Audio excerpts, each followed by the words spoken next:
If this was political, I wouldn't have spoken to you about it. I wouldn't have had that conversation. I would have kept it in secret, but I didn't. I openly had that conversation with you.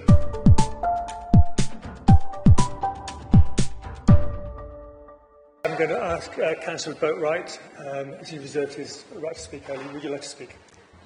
Firstly, I think it's quite funny that one of the individuals who's just spoken, I had some of my residents complaining that you were doing your emails during a scrutiny meeting, so thanks for that one. You won 31.7% of the vote.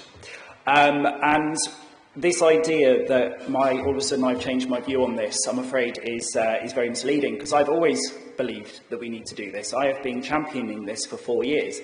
If people are happy to then come to my door and offer this to me, that's absolutely fine, because these are two areas I have said very clearly we need to improve.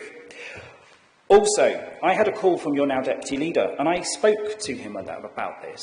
I had this conversation. I explained why my views were so instilled about this. So this idea that we haven't spoken to you is incredibly false. To be fair, Joe, I would have preferred to have spoken to you. Unfortunately, that wasn't available, and I didn't have your number.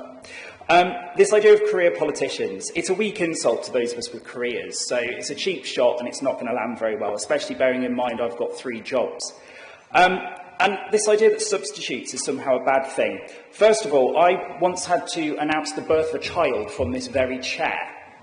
And I can honestly say there are things that happen in people's lives where we need people to actually be able to step out. We have to get a work-life balance properly so that people can stand and they can represent their communities. And sometimes we have medical appointments. I've had to skip a budget meeting after waiting 7 years for an ear operation. These things happen. At the same time, I expect to be able to ask experts to stand on scrutiny panels when we know something is coming up and it's useful. You were very keen to highlight the fact that you had councillor doctors, which, by the way, I did not know was a thing, and I might add myself to that list. I quite like the sound of that.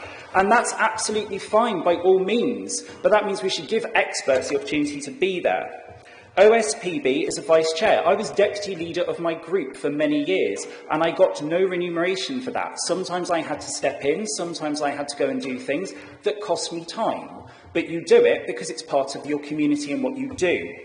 And in terms of OSPB chairs being there, you are a leader on that scrutiny panel. You are a deputy, and therefore your involvement on OSPB should include voting rights. You should have every right to be there and raise your concerns.